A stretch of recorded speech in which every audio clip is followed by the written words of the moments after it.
The Joy of Motherhood by Buchi Emecheta. Chapter 7. The duty of a father. Nuigo pulled herself out of her negative thoughts.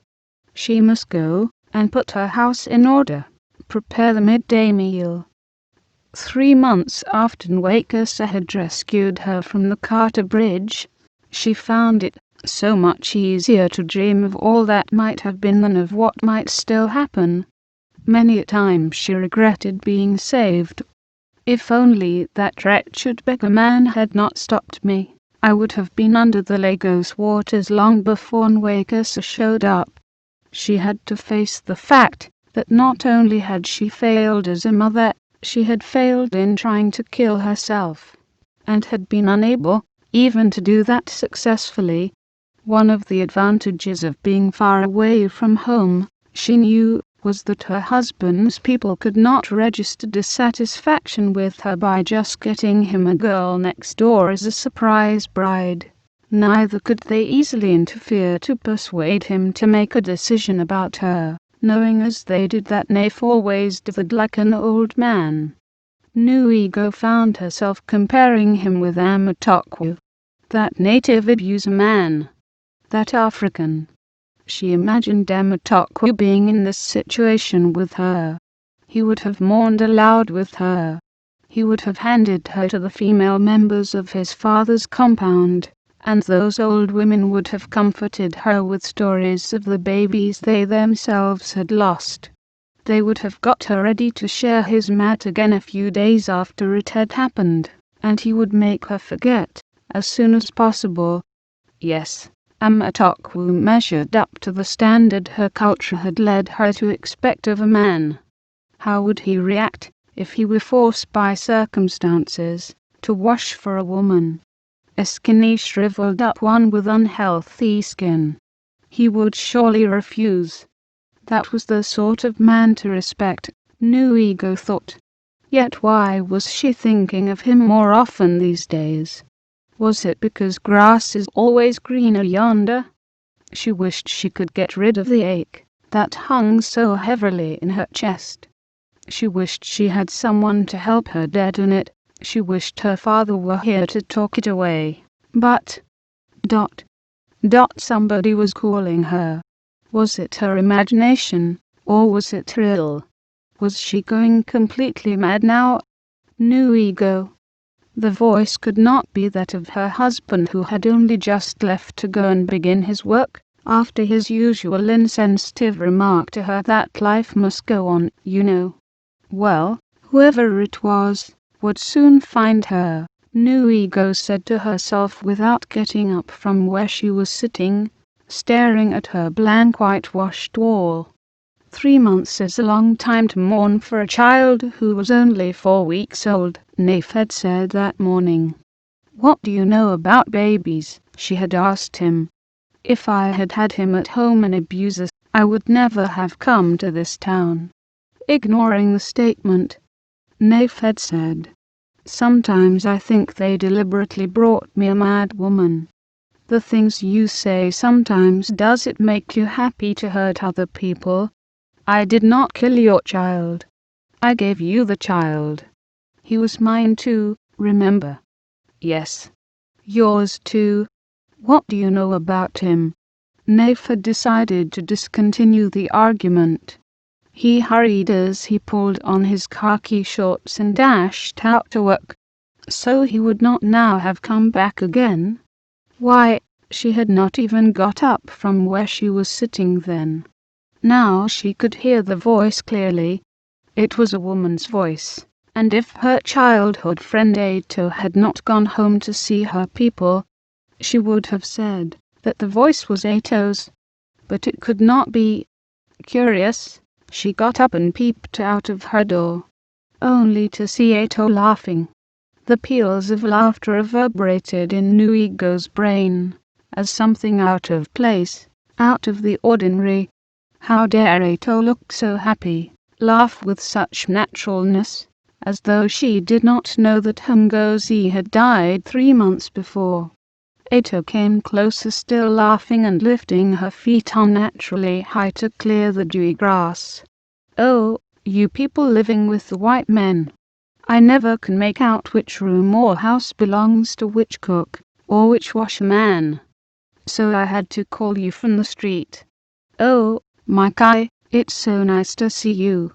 I'm really very happy to see you, Nuigo, the daughter of Agbadi. Please take that lost look from your face. If you wear a look like that for long, do you realize what people are going to say? They are going to say, you know, the beautiful daughter of Agbadi, the one his mistress had for him, the one who had a woman slave as her Kai, the one who tried to steal her mate's child, the one who tried to kill herself and failed on purpose so as to get sympathy. Well, she's now completely mad. You know our people, you would not be the only one to suffer.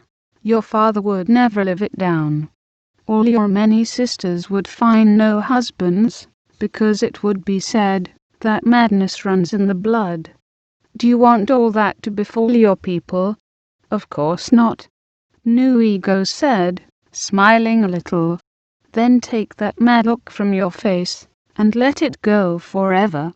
Do you want me to leave? Oh, Ato, I am glad you came. I thought I was hearing things. I did not know that you were back yet. That was why, when I heard your voice, said to myself, it cannot be. Ato is a Tibuza. How is your good husband and my saviour, Nwakasa? I have not seen him since I returned. He has gone to sea. Nuigo led her into their room, which was upswept. The curtains had gone grey from lack of timely washing, and the whole atmosphere was disorderly. Ato, knowing how clean and meticulous her friend normally was, tactfully said nothing. But she was not going to let her wallow in a loss which had happened 3 long months previously. Agbadi had begged her only a few days before not to indulge Nuigo in this, but to let her see the danger she was running into, to explain to Nuigo that the dividing line between sanity and madness was a very thin one. My God, Nuigo, you frighten me, standing there immobile like a witch. Aren't you happy to see anybody? Is it true what they say, that you behave like some sidetrack bushes do, closing up when people come near? All because you lost a child. People say you have even stopped coming to the meetings. Well, that is very serious. God forbid that anything should happen to you here, but if it did, who would look after you, if not your people, and yet you don't attend the meetings? Nuigo, the daughter of Agbadi, what has gone wrong with you? Nuigo smiled, feebly and apologetically.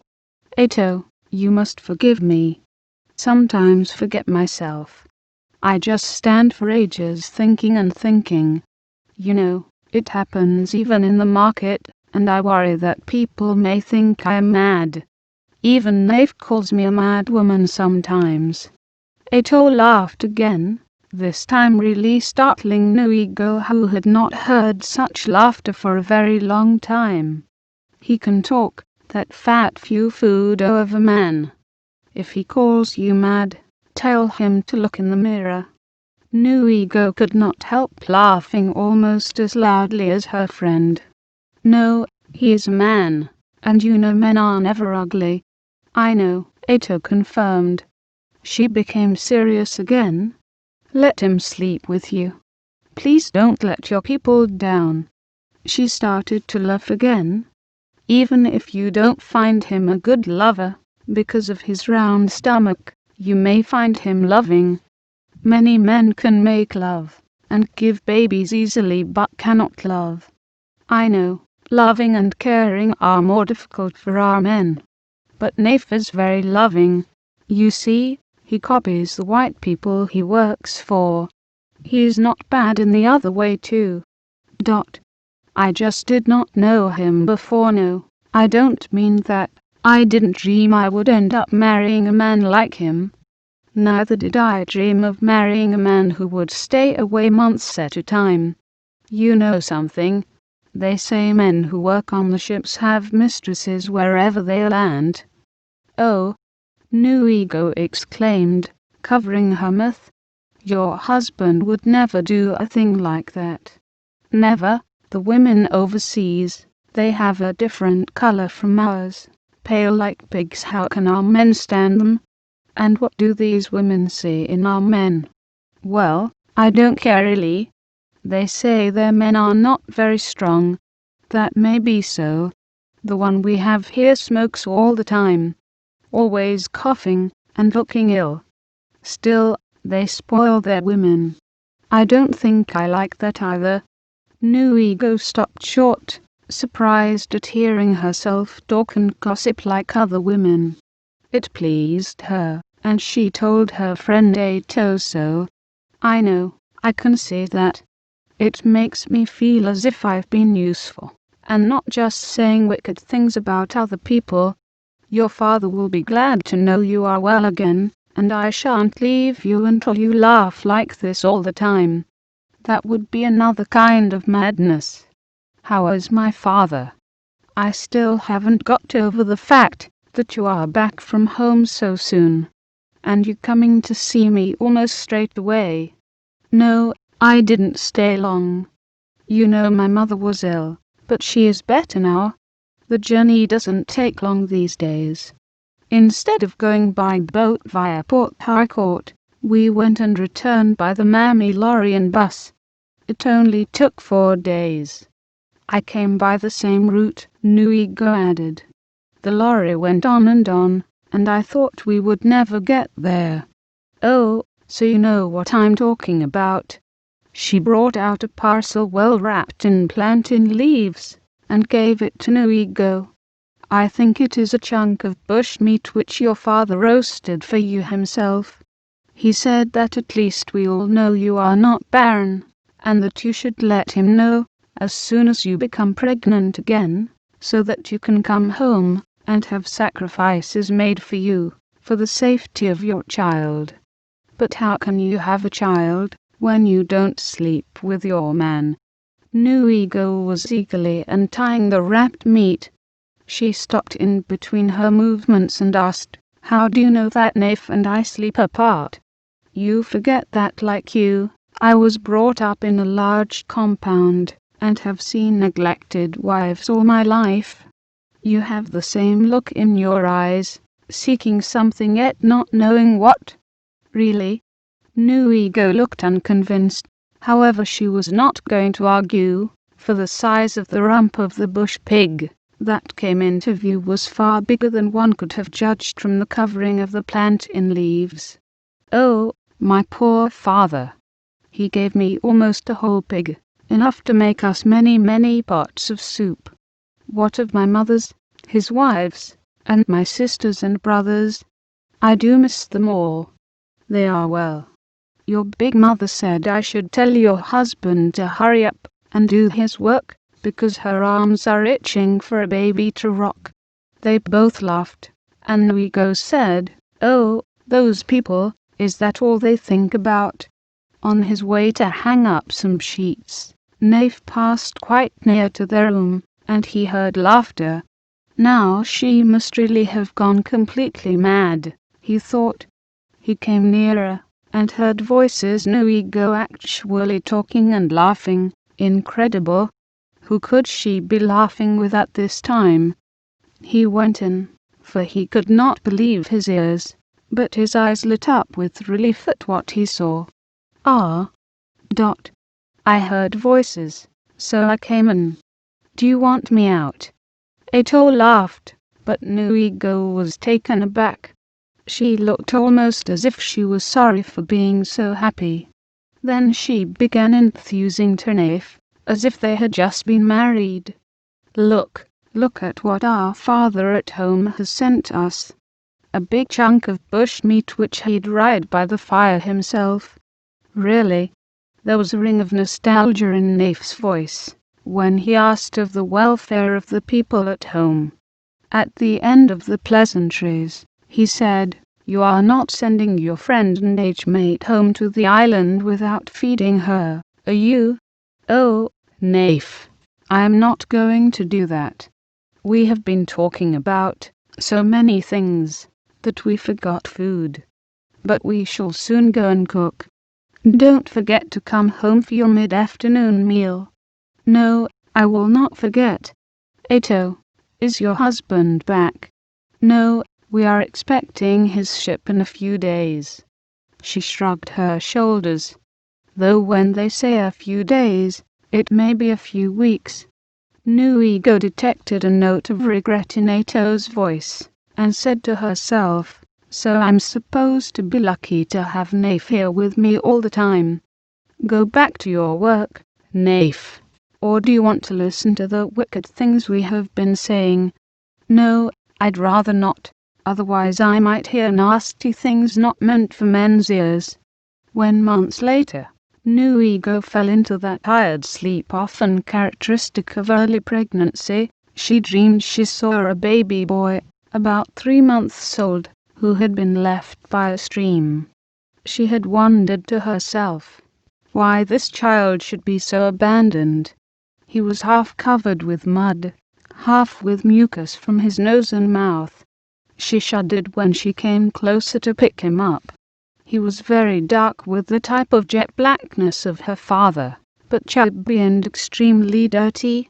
She did not think twice, but picked the child up and decided to wash him clean by the stream, and then wait for his mother. His mother did not come, and Nuigo dreamed she put him on her back, as the child was sleepy. Then in her daze she saw the woman slave, her Kai, on the other side of the stream, saying, yes, take the dirty chubby babies. You can have as many of those as you want. Take them. She had laughed, and her laughter was ghostly as she disappeared into the grove of thick forest that bordered the stream. Nuigo opened her eyes suddenly and exclaimed, oh, my God, not again. What is it? Naif asked anxiously. Nuigo had cooked him a meal, and while sitting watching him eat it, she had fallen asleep in the chair. Say, what is the matter? Naif asked again in between mouthfuls. If you are so sleepy, the bed is there. You don't have to sit here, nodding like a child. You will soon fall off that chair, the way you are going. Nuigo looked straight at her husband with a look so penetrating and direct that Naif could have sworn that what she said immediately afterwards was a statement from her dream. It's all right, quote she, spoke in a low voice. I've just picked up another child from the side of a stream, in my dream. Yes. Naif asked incredulously. You mean you sat there on that chair, and saw yourself picking up a child? Whose child? And by what stream? He shook his head in perplexity, as Nuigo stared at him. She found it difficult to explain it to him. This, she knew, was a bond between her and her coming child. Naif had little to do with it. He was just the father. She was going to carry a new man-child. The more she looked at Naif, the more she knew that he would never understand. He lacked imagination. Most hurtful of all was her guess that he laughed at her behind her back, maybe with his friend Yabani over a keg of palm wine. She sat there ignoring him completely. She was now wide awake, and though she felt weak physically, her imagination was far from weak. In her mind's eye, she could see a handsome young man, black and shiny of skin like carved ebony, tall, straight and graceful like the trunk of a palm tree, with no fat anywhere but strong bones set inside his perfect body. The man had proud carriage, with his jaw jutting forward like the edge of a sharp rock. She was not sure whether he was a farmer or a successful businessman in the country's biggest market, that of Ottunanitsha. All she knew was that this perfect figure of a man she saw in her mind's eye was not a washerman, washing women's clothes. And he was not a ship worker, neither was he a labourer, cutting grass somewhere. But he was her son. her grown-up son. Her certainty of expecting a man-child injected new life into her flagging spirit. She was sure this son of hers would live next door to her, whatever profession he chose, as a good son should live near his parents and look after them. And she would see to the growth and welfare of his children and wives. The compound in Abuses would be one bustling with animals, goats, hens, and pigeons and humans, wives, grandparents, relatives and friends. She would tell stories of her life in a crazy town called Lagos, and warn them never to go to such a place in search of a demeaning kind of living. She smiled into space and moved her lips in a quiet prayer. Please God, let this child stay with me and fulfill all these my future hopes and joys. Naif was sitting there picking his teeth. He saw the smile and frowned. There was no point in his asking her about it. She would only sidetrack the question. So he stood up, walked out onto the veranda, and called Yabani, who had by then also finished his evening meal. Nuigo could hear them laughing and exchanging the evening's gossip. She cleared the table, and as she did so debated with herself. The other baby, Ngozi, was very clean, and was taken away from me. But this one was so dirty that he looked abandoned. Was that why my Kai was laughing at me, because I have been left with a dirty child? I don't mind. Dirty boy babies don't remain dirty when they have been washed, and after about 20 years of care and love, they become men. That is what my child is going to be. A man who will command respect. Yes, respect. She wrote to her father and told him what she had noticed, that she was going to have another child. He sent messages back in reply to say that the oracle foretold that it would be a boy who would go far in modern learning, but who in so doing would attract a lot of jealousy. All the required sacrifices for him had been made to take away any evil eye people might cast on him, so that instead he would be loved by many. Agbadi sent charms for Nuigo to wear as a kind of protection around her neck, and special homemade soap for bathing as part of the ritual. And as her father had predicted, all went well. Even the birth of the boy was painless. She was overjoyed. Months afterwards, when Nuigo looked at the child she was holding, she saw that, whereas the first one had looked like her, this one had more of Naif in him, especially the slightly bloated face. But with this baby it was so tender, and yet firm, that one would have thought he was a girl, and he had the very fair color of her own skin. Her only regret was that for this baby she could not afford a naming ceremony like the one they had given Ngozi. She had not felt inclined to do any kind of trading after Ngozi's death, and throughout the term of her second pregnancy she had been so apprehensive that something would happen to make her miscarry, that she took things easy, concentrating solely on having the child safely. She had reminded herself of the old saying that money on children don't go together. If you spent all your time making money on getting rich, the gods wouldn't give you any children. If you wanted children, you had to forget money and be content to be poor. She did not remember how this saying had originated among her people. Perhaps it was because a nursing mother in Abuses could not go to the market to sell for long before she had to rush home to feed her baby. And of course babies were always ill, which meant the mother would lose many market days. Nuigo realized that part of the pride of motherhood was to look a little unfashionable and be able to draw with joy. I can't afford another outfit because I am nursing him, so you see I can't go anywhere to sell anything. One usually received the answer, never mind. He will grow soon and clothe you and farm for you. so that your old age will be sweet. Meanwhile, with a few kegs of palm wine and some cola nuts, friends and a few neighbors gathered, and named the new child. There was no heavy cooking, and no special outfits were worn, but they all enjoyed themselves till morning.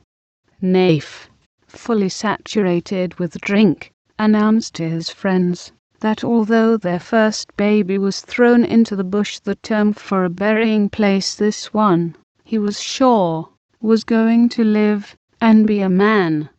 Most of the Ibos present agreed with him that the name Oshiaju, meaning the bush has refused this, was appropriate. Though Naif was not skilled at speaking Yoruba, the language commonly used in Lagos, he had made a lot of palm wine friends among the Yoruba people, and on that evening one of these friends said, "You Abos think you are the only ones with such names. We have our own version, and I will give it to the boy." Suiting his actions to his words, he marched up to the mother and child, gave them 2 shillings and said, "Your name is Igbokoye, which also means the bush has refused this is." So weeks later, when Nuigo sang and rocked her new child Doshia on her knees, she was more confident. The voices of all the people who knew them had said she deserved this child. The voices of the gods had said so too, as her father had confirmed to her in its messages. She might not have any money to supplement her husband's income, but were they not in a white man's world, where it was the duty of the father to provide for his family? In Abuses, women made a contribution, but in urban Lagos, men had to be the sole providers. This new setting robbed the woman of her useful role. Nuigo told herself that the life she had indulged in with the baby Ngozi had been very risky. She had been trying to be traditional in a modern urban setting. It was because she wanted to be a woman of Abuser in a town like Lagos that she lost her child. This time she was going to play it according to the new rules. She would sometimes ask herself how long she must do it in Abuser after the child was weaned. One could leave him with an elderly member of the family and go in search of trade. But in Lagos there were no elderly grandparents. Then she would scold herself. Nuigo, the daughter of Agbadi, don't be greedy. Manage with Naif's income and look after your child. That is your duty. Be satisfied with his earnings. Let him do his duty,